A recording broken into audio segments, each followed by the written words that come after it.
자, 여러분, 안녕하세요. 황진모입니다. 자, 이번 회차는 88회 전산세무회계 2급 문제풀이 및 해설을 시작해 보도록 하겠습니다.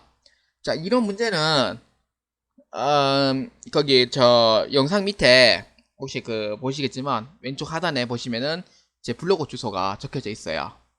제 블로그 주소가 적혀 있기 때문에, 이런 문제는, 그걸로 해가지고, 이제 보시면 되고요. 그리고 이번 시험은 이제 6월 달에 다행히 시험은 칩니다. 시험은 치고요. 그리고 6월 셋째 주에 시험을 칠 거예요. 그래서 제가 업로드가 5월 20일에 시작을 하기 때문에 아마 지금 원서 접수는 지금 이제 시작하고 있을 거예요. 자, 그렇게 해서 보시면 되고요. 실무 시험은 이제 88회이기 때문에 올해 2월 달 본 시험이에요. 그렇기 때문에 세법은 2019년도에 적용한 걸로 그렇게 해서 계속 하기로 하고요. 2020년은 이제 따로 그 개정된 부분을 한번 책으로 보셨으면 좋겠습니다. 가산세 부분이 좀 바뀌어져 있어요. 그래서 가산세 부분을 이번에 개정된 부분이 있으니까 한번 집중해서 그렇게 해서 보셨으면 좋겠습니다. 자, 그러면은 실무시험 한번 시작해 보도록 하겠습니다. 자, 주식회사 반도전자는 도소매 및 부동산 임대업을 영위하는 중소기업이며 당기 제7기 회계기간은 2019년 1월 1일부터 12월 31일까지다.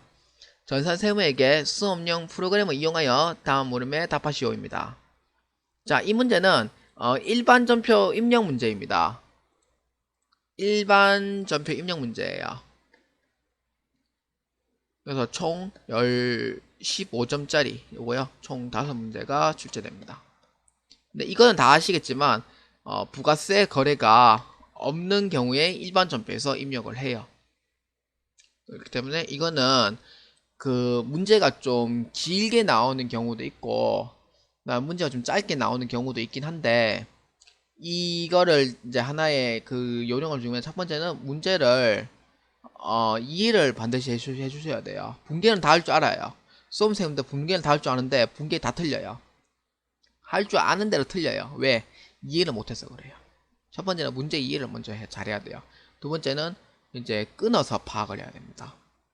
끊어서 파악. 대체로 이제 1월 15일자라고 보면은 이렇게 해서 끊어서 보고 그 다음에 이렇게 해서 끊어서 보고 이렇게 해서 끊어서 봐요. 이게 분계가 이렇게 3개가 나옵니다. 이렇게 해서 끊어서 보라는 의미예요. 그 다음에 세 번째는 이제 그 숙련도. 그 여러분들 그 90분이라는 시간이 존재하기 때문에 반드시 숙련도가 중요하고요. 네 번째는 이제 그 문제 파악을 하기 위해서 반드시 이론적으로 공부를 해주셔야 돼요. 그래서 이 네 가지 이 부분을 상당히 중요합니다. 분계에서 그래야 다 맞출 수 있어요. 그래서 분계는 뭐 이렇게 해서 이렇게 해서 뭐 이렇게 해서 이렇게 해서 이렇게 해서 맞추시는 분도 있어요. 또는 뭐 이렇게 해서 이렇게 해서 뭐 이렇게 해서 이렇게 해서 이렇게 해서 맞추시는 분도 있고 아니면은 이렇게 해서 다 맞는 분도 있어요. 다 맞는 분도 있기 때문에 그래서 대부분 수험생들 보면은 가지각색이에요. 그래서 뭐 한 2개에서 3개 정도 틀리시는 분들도 꽤 많아요. 그래서 문제 하나하나가 이 점수에 좀 아쉬운 부분이 많기 때문에 이 분계 문제는 이제 좀 잘 할 줄 안다고 해도 문제를 잘 끊어서 파악을 하는 게 가장 좋은 방법이라고 저는 그렇게 생각합니다. 자, 그러면은 1월 15일 문제 한번 보도록 하겠습니다. 일반 전표 입력입니다. 자, 영업사원 직무교육에 대한 강사료 350만원을 지급하고 원천징수하였다. 강사료는 원천징수세액, 지방소득세 포함 11만 5,500원을 차감하고 보통이용계좌에서 이체했다 입니다. 강사료를 지급하고 원천징수하였다 입니다. 그 다음에 강사료는 원천징수세액, 지방소득세 포함 11만 5,500원 차감하고 보통이용계좌에서 이체했다 입니다. 자, 여기 보면은 이제 차변과 대변 나누면은 분계는 어렵지 않아요. 영업사원에 대한 직무교육이에요. 직무교육을 해가지고 외부에 그 강사인을 초빙을 해서 그 강사료를 대금을 지급을 한 거예요. 근데 이거는 이렇게 보면은 일회성 강의를 해가지고 대금을 지급하는 셈이기 때문에 이거는 어떠한 특정한 비용 계정 과목으로 해결 처리해야 됩니다. 그래서 이거는 공용 관계가 없기 때문에 이거는 급여 계정 과목으로 넣어주시면 안 돼요. 넣어주면 안 됩니다. 주의하고요. 그래서 이거는 1회에 대한 그 강사료를 지급한 거기 때문에 차변에 교육 훈련비 개정 과목으로 회계 처리합니다. 교육 훈련비 개정하면 회계 처리하고요. 그 다음에 원천징수세액. 저희가 회사가 돈을 떼고 이제 대납을 해주기 때문에 이거는 예수금으로 해서 회계 처리하고, 나머지 보통예금 계좌에서 이체했다 하니까 보통예금으로 해서 회계 처리를 해주시면 되겠습니다. 자, 이렇게 하면은 구분에 이제 한번 보도록 하겠습니다. 차변에 아까 얘기했듯이 교육훈련비예요. 교육훈련비로 해서 회계 처리한다고 했었어요. 거래처는 이제 그 강사의 이름이 적혀 있어야 되는데 강사 이름이 없어요. 그렇기 때문에 넘어가고 이제 350만원 입력을 해주시면 됩니다. 그 다음에 대변에는 이제 그 강의를 지급하면서 이제 일정 원천징수세액 떼고 저희 회사가 대신해서 지급을 하고 있기 때문에 이제 예수금으로 해서 회계 처리를 합니다.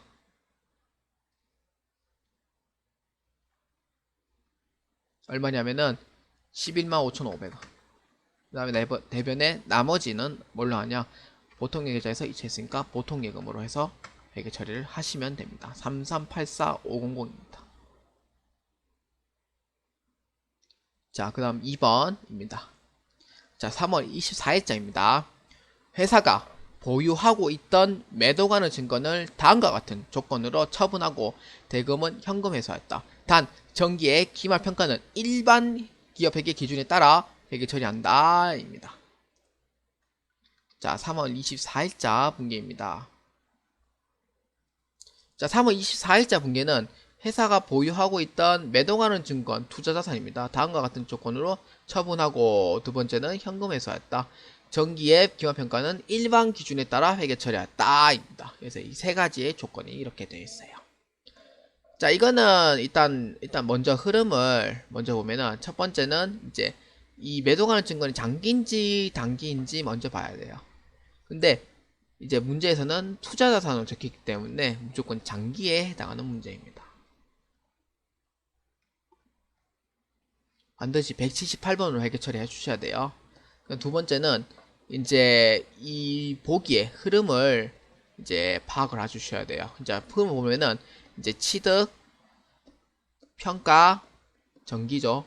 그 다음에 이제 처분이에요.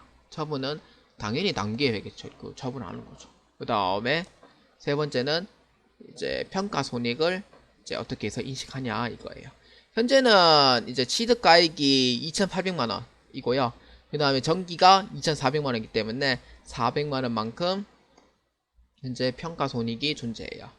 그래서 이 평가 손익이 존재하는데 뭐가 이게 평가 손익이 있어서 중요합니까? 라고 물어볼 수도 있어요. 근데 평가 손익은 이제 단기 손익으로 인식하는 경우도 있고요. 그 다음에 이거는 자본 항목으로 이제 하는 경우도 있습니다. 단기 손익으로 하는 경우에는 단기에 해당하는 경우에 해당되고요. 자본 항목은 장기에 대한 이거는 매도 가능 증권 얘기하는 겁니다. 매도 가능 증권 얘기하는 겁니다. 그러니까 단기 손익은 단기인 경우에는 단기 손익으로 회계 처리해요. 그러니까 실현 손익으로 보고 넘어가고요. 이거는 미실현 손익으로 해서 봅니다. 그래서 자본에 대한 장기로 이렇게 해서 보는데, 자, 이거는 매도 가능 증권은 현재 1번에서 보기에는 장기로 되기 때문에 반드시 이거는 자본 항목으로 보셔야 됩니다. 자본 항목으로. 그래서 세 번째 평가 손익 인식은 자본으로 인식하고요. 이거는 무조건 처분 시 상계를 해주셔야 됩니다. 처분 시 반드시 상계를 해줘야 된다. 이렇게 해서 보시면 됩니다. 그래서 이 세 가지의 흐름을 먼저 한번 원리를 보고 한번 이해를 한번 해주셨으면 좋겠습니다. 그런데 뭐 이렇게 얘기를 하면은 막상 이해는 잘 안 되는 건 맞아요. 이해는 잘 안 되는 게 맞지만 그러면은 이제 분기를 통해서 한번 1번, 2번, 3번을 한번 보도록 하겠습니다. 자, 일단은 프로그램 하기 전에 한번 한번 임식을 해보도록 할게요. 자, 첫 번째는 이제 장기냐 단기냐에 봤을 때 투자자산이기 때문에 장기예요. 두 번째는 이제 흐름을 이제 파악하는 거죠. 아까 얘기했듯이 이거에 대해서는 400만 원만큼 평가 손실이 발생한 거예요. 그러니까 취득, 그 다음에 정기 평가죠. 그렇기 때문에 장부 금액은 얼마냐면은 2,400만 원입니다. 왜냐면 400만 원만큼 가치가 떨어졌기 때문에. 그래서 이거는 3번에 대한 얘기죠. 그래서 이거를 이제 처분까지 이제 도달했기 때문에 이제 처분할 때 회계 처리를 한번 해보도록 하겠습니다. 그래서 이거는 아까 3번은 자본 항목이라 했었고 반드시 자본 상계를 해야 한다고 했었어요. 처분 시. 자, 일단 처분하니까 대변에 매도가는 증권은 이제 장부가액 2,400만 원에서 회계 처리합니다. 그 다음에 이제 매도가는 증권 평가 손실이 차변에 있기 때문에 반드시 처분할 때 자본 상계를 해야 한다고 했었어요. 그래서 대변에 매도가는 증권 평가 손실해 가지고 400만 원 이렇게 해서 회계 처리를 해요. 그 다음에 차변에는 뭘로 전액 현금을 받았다고 하니까 얼마 처분해서 받은 금액 2,600만 원 이렇게 해서 회계 처리를 한 거예요. 자, 나머지는 이제 매도하는 증권 처분 손실로 해서 200만원 해가 회계 처리를 해주시면 됩니다. 그래서 나머지 평가 손실까지 이제 상계를 했으면은 마지막에는 이제 처분 손익으로 인식하면 된다. 이렇게 해서 보시면 됩니다. 이게 총 흐름은 이렇게 해서 보시면 돼요. 근데 비로소 이제 흐름을 이해했다. 그러면은 이제 바로 이제 분기 처리를 한번 해주시면 돼요. 시험은 90분이라는 시간이 존재하기 때문에 반드시 그 90분 안에 숙련도를 반드시 길러야 되고요. 이 문제에 대한 흐름 파악도 빠르게 하실 수가 있어야 돼요. 자, 차변에 이제 아까 이제 처분받은 거 얼마? 2,600만 원 현금 받았고, 차변에 아까 제가 적었던 매도가는 증권 처분 손실 그래서 200만 원으로 회계 처리하고요. 그 다음에 대변에는 매도가능 증권 투자자산이죠. 178번입니다. 얼마? 정기의 그 평가 금액이 단기 기초의 장부가액입니다. 그 다음에 나머지 이제 매도가능 증권 평가 손실은 자본 항목이기 때문에 상계를 해주셔야 됩니다. 자, 이렇게 해서 이제 회계 처리를 한다. 이렇게 해서 보시면 됩니다. 자, 그래서 정리를 하자면은 첫 번째는 장기냐 단기냐 일단 먼저 구분을 해야 되고요. 두 번째는 흐름을 파악을 해 주셔야 돼요. 그래서 반드시 취득, 그 다음에 평가, 그 다음에 처분 이렇게 해서 이제 보시면 되고요. 그 다음에 세 번째는 이제 평가 손익을 어떻게 했냐 이거에 대해서 파악을 하는 거죠. 그래서 아까 400만 원만큼 평가 손실이고 자본 항목이기 때문에 그 처분 시 반드시 상기를 해주셔야 돼요. 반대편을 넘어가야 돼요. 각각 위치해 있는 곳에 반대편 넘어가는 게 이게 상기라고 합니다. 대번째는 나머지는 이제 처분 손익을 이제 인식하면 돼요. 이렇게 해서 네 가지의 부분을 파악하고 이제 그 부분을 이제 일반 전표에다가 입력을 해주시면 되겠습니다. 참 알고 나면은 어려운 문제는 아니에요. 그래서 특히 1-2번 같은 경우에는 반드시 문제 파악을 하고 계셔야 합니다. 자, 다음 3번 보겠습니다. 6월 11일입니다. 당사는 확정급여형, DB형 퇴직연금을 가입하고 있으며 가입한 퇴직연금에 대한 이자 15만원이 퇴직연금 계좌로 입금되었다입니다.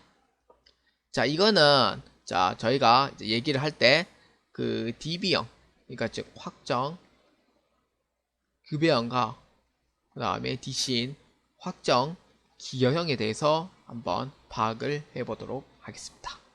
이거를 먼저 하고 그 다음에 전표 입력을 해보도록 할게요.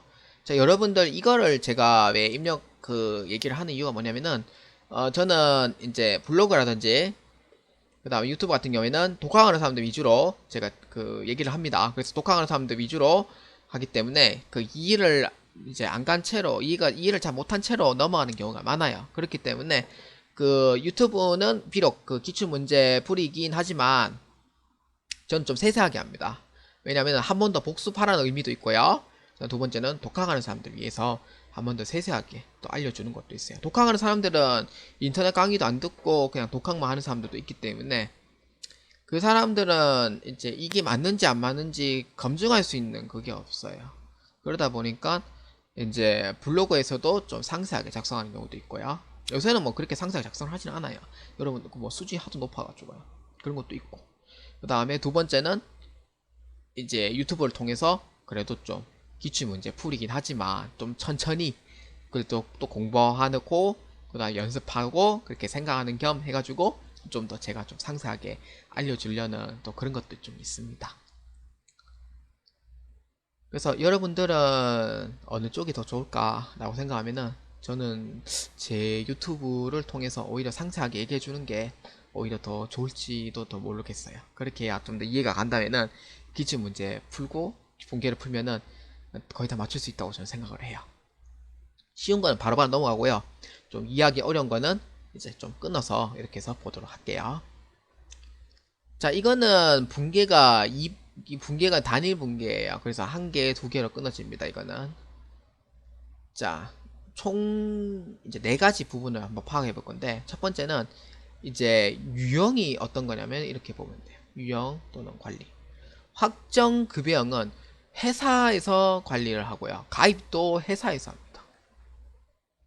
이거는 DB 확정 관련 개인이 관리를 해요. 그래서 개인의 IRP 계좌로 전부 다 쏴집니다. 쏴집니다. 전부 다. 그 다음에 두 번째는 뭐냐면은 이제 회계 처리하는 방법이에요. 회계 처리는 이제 그 불입에 대한 회계 처리입니다. 그니까 퇴직 시 회계 처리하고 불입 시 회계 처리 달라요. 그 다음 그 회계 처리 방법은 이제 퇴직연금 운용자산 계정 과목으로 사용합니다. 불입한 경우에는. 그 다음에 이거는 개인이 관리하기 때문에 회사 입장에서는 그냥 비용 처리하고 끝내버려요. 그래서 퇴직급여 계정 과목으로 합니다. 그러니까 비용으로 해서 회계 처리를 합니다. 그 다음에 세 번째는 이제 이자를 수령하는 경우도 있어요. 이자 수령하는 경우에는 이거는 퇴직연금 운용자산에서 포함해서 분기를 하고요. 2번과 같습니다. 회계 처리 방법은. 그 다음 대변에 이자 수익 계정 과목으로 해서 회계 처리를 하고요. 그 다음에 DC형인 같은 경우에는 회계 처리가 없습니다. 이자 수령은. 왜? 왜죠? 라고 물어보신다면 이 개인에 대한 그거를 관리를 하기 때문에 그래서 회사 입장에서는 이자를 받고 뭐 그런 건 없어요. 그러니까 당연히 회계 처리가 없죠. 왜냐하면 개인의 관리에 IRP 계좌로 뭐 매달 쏴주던지 아니면 매년 이렇게 해서 쏴주던지 이렇게 해서 하기 때문에 따로 회계 처리가 없다는 거예요. 다음 네 번째는 이제 퇴직시입니다.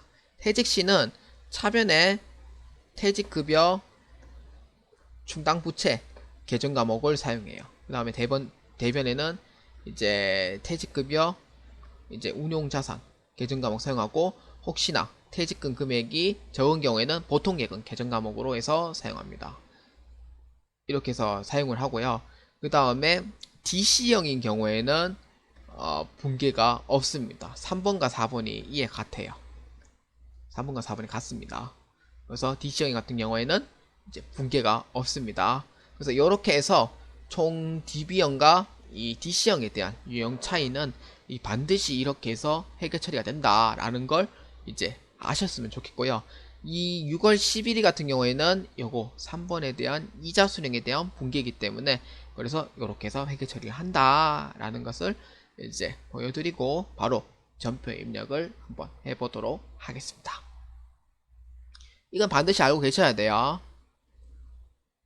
자, 9번은 차변에 확정급여에 가입하고 있기 때문에 이제 퇴직연금 계좌로 들어왔답니다. 그래서 퇴직연금 운용자산 15만원 회계 처리하고요. 이자를 받은 거기 때문에 발생주의 하에서 이자 수익으로 해서 회계 처리를 해주시면 되겠습니다. 자, 여러분 문제 1-1번부터 1-3번까지 파악을 했는데 가장 이해가 안 가는 부분은 1-2번일 수도 있어요. 혹시나 모르겠으면은 네이버 블로그에 댓글 남겨주시거나 아니면은 유튜브 댓글로 남겨주시면 좋겠고요. 유튜브 댓글로 남겨주시면은 그 문제에 1-2번이라고 적어주시고, 네이버도 똑같이 1-2번에 대해서 잘 모르겠다 라고 해주시면은 적어주시면은 제가 조금 시간은 걸릴 수도 있어도 답변은 충분히 해드리도록 하겠습니다. 이해가 안 가면은 언제든지 물어보셔도 돼요. 저는 그거 가지고 뭘 안 합니다. 그래서 언제든지 물어보시면 되고요. 그리고 이거는 이제 유튜브를 통해서 하는 거기 때문에 강의 시간이 이제 다른 강의보다 좀 오래 걸립니다. 그거는 좀 이해해 주시고요. 좀 세세하게 하는 거기 때문에 그래서 좀 이해를 해 주시면 좋겠습니다. 자, 다음 1-4번부터 보도록 하겠습니다.